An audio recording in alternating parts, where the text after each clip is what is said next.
Okay, Arianna, I'll start with you. So first of all, you started Thrive in 2016. It's already valued at $120 million, a lot of growth very quickly. What is the next phase for Thrive with this new funding?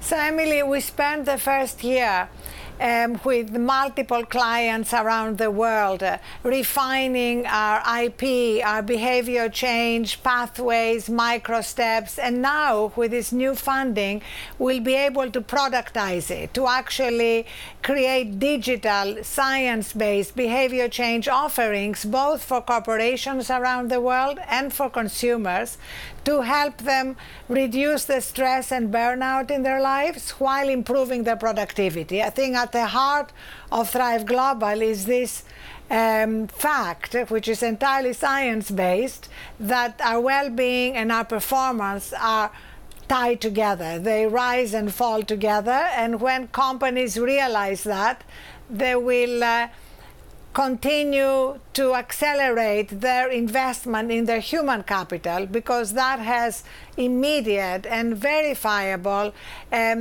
impact on the bottom line.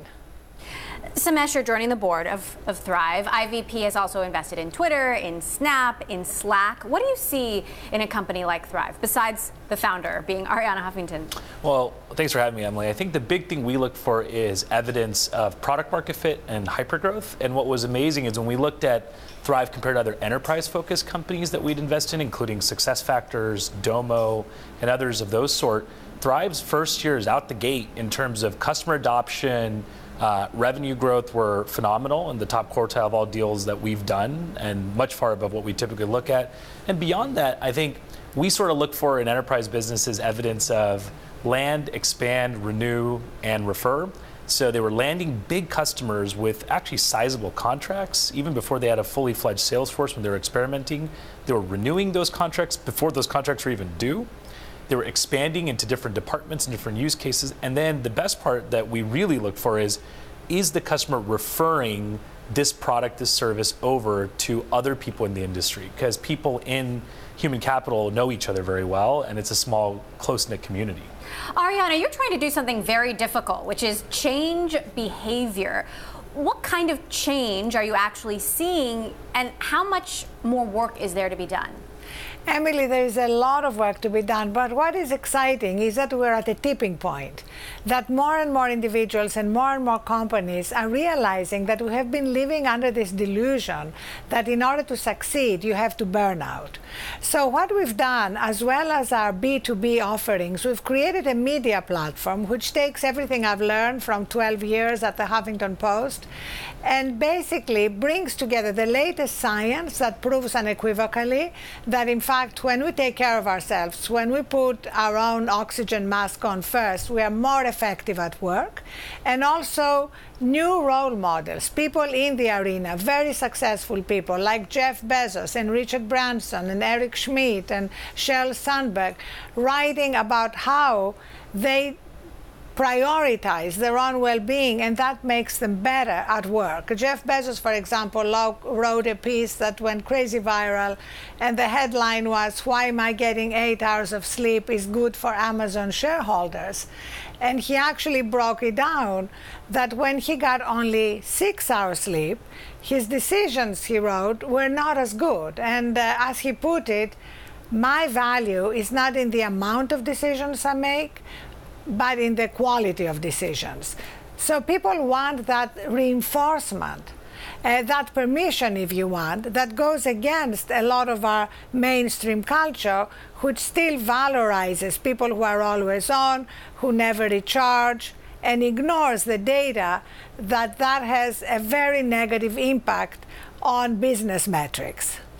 It's interesting, Arianna, that you mentioned Jeff Bezos, because people, especially in the tech industry, point to his shareholder letter from 1999 where he said, at Amazon you can work long, smart, and hard. You can't choose 2 out of the 3.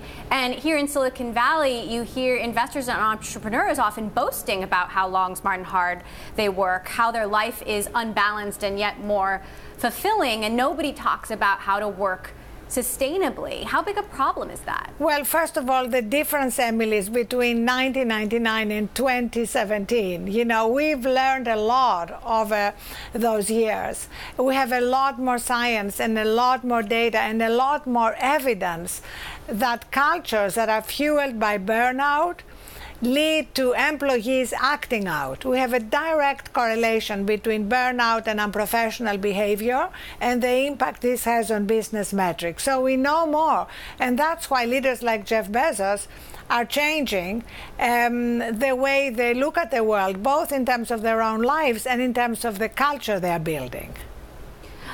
Somesh, when it comes to entrepreneurs, your funding, and the way you communicate with your portfolio companies, how do you deal with these kinds of issues? Well, it's become a real issue, as Arianna said, Emily. I mean, when we see hypergrowth companies, what we're attracted to is just the breakneck speed at which they're executing. But what she's referring to is absolutely the case, where we've seen a number of our portfolio companies, people burning out. When they're doing exit interviews, we have the chance to sometimes see their feedback. And the feedback is, I wish I had a chance to build more deeper relationships with my coworkers. I wish I had a time to actually process some of the things that I'm building and learning about. So I think what we really are at is this tipping point in our culture where healthcare costs have skyrocketed in this country. And today, it's not a fringe HR discussion. This is a CEO level discussion about saying, how do we attract, retain, and actually replenish our workforce, where we have amazing people that want to come to work excited about the day ahead and leave fulfilled. And I think that's the opportunity that Arianna is bringing content towards addressing.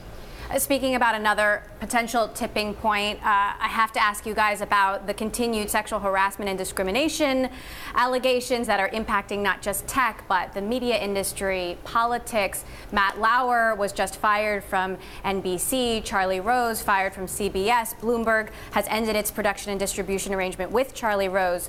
Arianna, as a media mogul yourself, how big a blow is this to these franchises, and how do they recover from what seems to be very bad behavior by very powerful men? Well, what we are seeing, Emily, is all these companies moving very fast, making decisions very fast, ending contracts very fast. And this is an indication of the cultural moment we are in, a cultural moment truly of zero tolerance, where behavior that has been quietly accepted for decades is no longer accepted. It's a very, very important moment, and it's a moment which is going to make it much easier for women to flourish in workplaces and to rise in workplaces, because again and again we've seen how prevalent sexism has made it much harder for women to have sustainable careers in many businesses, whether media, entertainment, or anywhere else. So, you know, when it comes to Washington, Senator Al Franken, Arianna, I know some photos of you and him surfaced. There continues to be this question of where do we draw the line, and you've defended him. Why? Well, Emily, the pictures of Al and me were an extension of a comedic sketch that he and I did probably before you were born, called Strange Bedfellows. So they were an extension of a comedy sketch. I think they trivialize the real pain and the real anguish of women who have been groped and harassed.